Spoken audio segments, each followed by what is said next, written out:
Nessa edição do PB Desporto, quarta-feira, 18 de janeiro de 2022, direto aqui das ruas de Gandra, região do Porto Norte de Portugal, temperatura na casa dos 5 graus, dia mais frio, desse ano.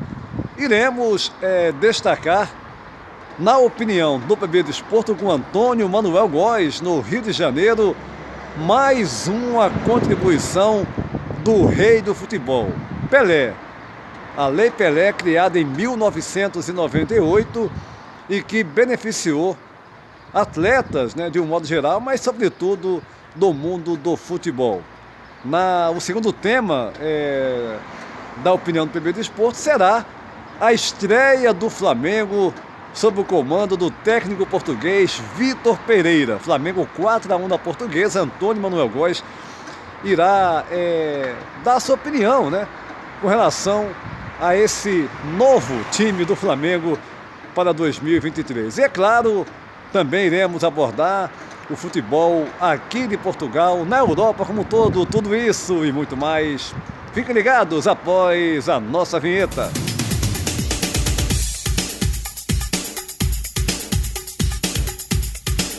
Iniciando essa edição do PB Desporto, aqui com imagens da bela cidade de Gandra, temperatura bem fria aqui, agora o sol saindo ali, mas o frio bem intenso.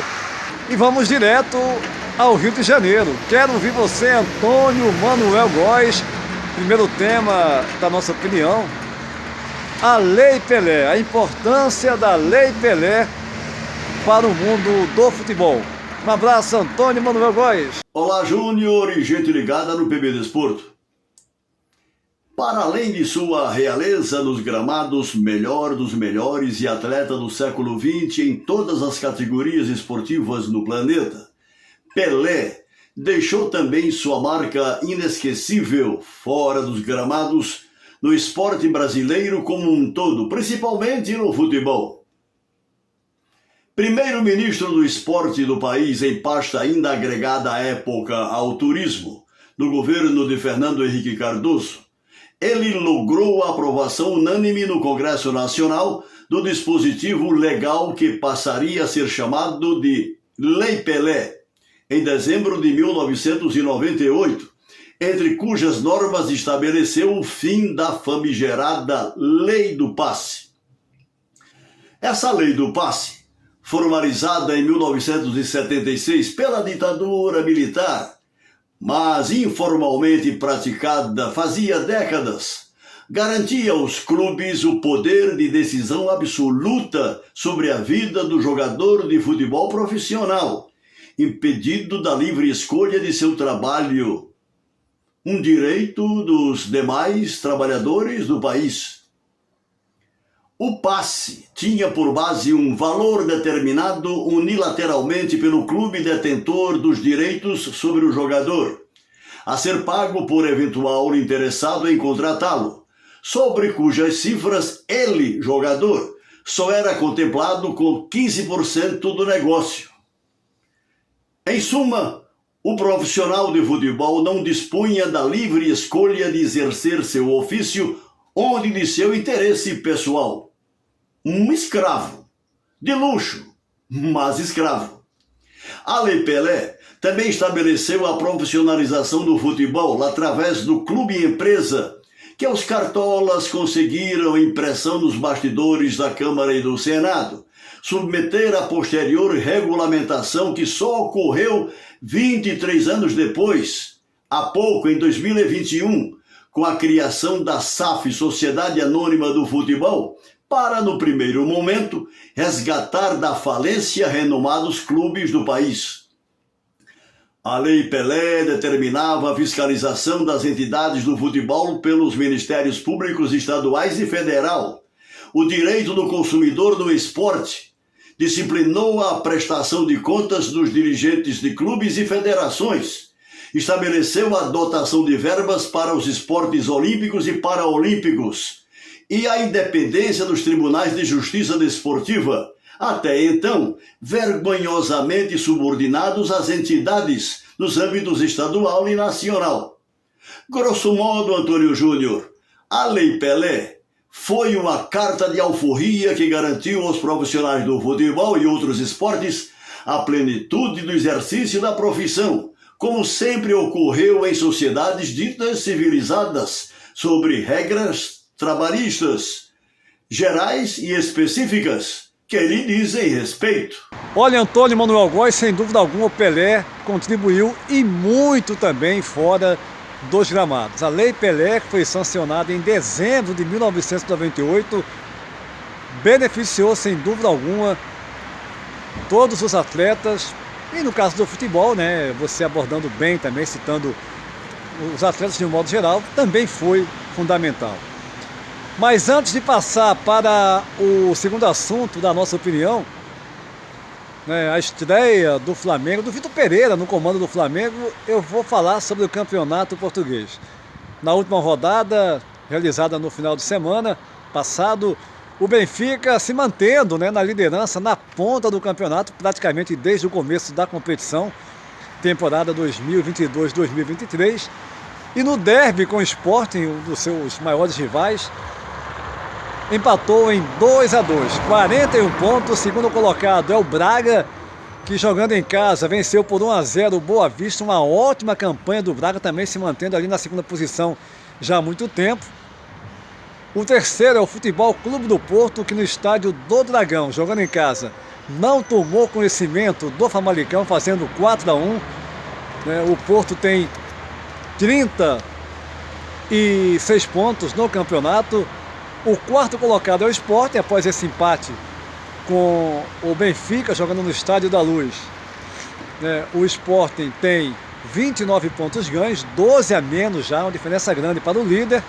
Em quinto lugar aparece a Casa Pia, também fazendo um ótimo campeonato, apesar da derrota na última rodada para o Estoril por 1-0, jogando no campo do adversário. Ou seja, Benfica líder, numa ótima temporada, muito bem na Champions League, e o campeonato português prossegue aí no final de semana. A gente vai trazer na próxima edição os confrontos, né, do prosseguimento da Liga Portuguesa. Agora sim, o segundo assunto da opinião, Antônio Manuel Góes, mais uma vez, o assunto agora é a estreia do Vitor Pereira no Flamengo, né? Recentemente contratado, fez um bom trabalho também no Corinthians. Como é que você avaliou esse primeiro jogo? Uma portuguesa mais limitada, é claro, né? Num nível bem diferente do Flamengo. Mas o que você coloca como mais positivo nesse primeiro jogo do Flamengo, a estreia do Vitor Pereira e as perspectivas, né, do trabalho dele na sequência de 2023? Embora diante de um aguerrido adversário, mas tecnicamente muito inferior, o Flamengo de Vitor Pereira estreou contra a Portuguesa pelo Campeonato Carioca Taça Guanabara, edição 2023, e saltou aos olhos o dedo do treinador português ex-Corinthians, com variações táticas no curso dos 4-1, último domingo, dia 15, no Maracanã, diante de 51 mil torcedores que pagaram ingresso. Compactação de retaguarda, meio-campo e ataque, pressão a inibir o oponente em seu quadrado defensivo e atuação solidária do elenco nas quatro linhas. O cartão de visitas de Vitor Pereira a 15 dias de sua chegada ao Ninho do Urubu. Aos olhos dos críticos, embora campeão da Libertadores e da Copa do Brasil em 2022, mantida a equipe agora revigorada com o retorno do Coringa Gerson, na expectativa de novos reforços na mira de seu departamento de futebol, o Flamengo concentra expectativas em torno de sempre mais e melhor na temporada que se inicia. Além do extenso calendário nacional e continental a cumprir no curso dos próximos 11 meses e meio, Vitor Pereira disporá até fevereiro de oportunidades excepcionais para observar a absorção de suas ideias de jogo pelos profissionais sob seu comando, na disputa da Supercopa da CBF, em partida única contra o Palmeiras, da Recopa da Conmebol, em 2 jogos diante do Independiente del Valle, e do Mundial de Clubes da FIFA no Marrocos, competição em que, caso classificado para a final, poderá se confrontar com o poderoso Real Madrid, de Benzema, Modric, Vinícius Júnior e outros feras vencedores da Champions League Europeia do ano passado. No âmbito da torcida rubro-negra, aquela sensação de vamos com tudo para cima deles, quer dizer, de qualquer um, misto de confiança e explícito frenesi, expostos aqui nestas imagens da chegada do time à vitória no Espírito Santo, onde na periférica Cariacica o Flamengo receberá o Madureira pelo Campeonato Carioca nesta quarta, 19, Antônio Júnior. É isso aí, Antônio Manuel Góes, analisando por último, na opinião do PB Desporto, o Flamengo do técnico português Vitor Pereira. O assunto agora é o jogo que teremos nessa quinta-feira, reunindo grandes astros do futebol mundial na taça, né? O jogo corresponde à taça Época de Riad, envolvendo o Paris Saint-Germain, do recentemente campeão do mundo com a seleção argentina na Copa do Catar, Lionel Messi, o argentino Lionel Messi, e mais os seus companheiros do Paris Saint-Germain, Mbappé, Neymar e companhia. E do outro lado, o português Cristiano Ronaldo, recentemente no futebol árabe, defendendo as cores do Al Nassr.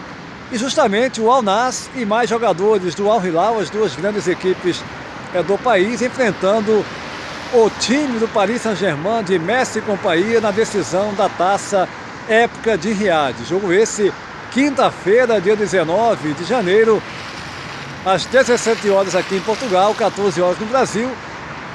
A mídia, o canal A Bola, né, jornal e TV A Bola, irá transmitir essa partida aqui para Portugal, envolvendo aí grandes astros do futebol mundial. O PB Desporto vai ficando por aqui, mais uma vez mostrando imagens aqui de Gândula, região do Porto Norte de Portugal. Temperatura baixando, agora já 4 graus aqui nessa terça-feira, 18 de janeiro. A todos, um abraço e até a próxima!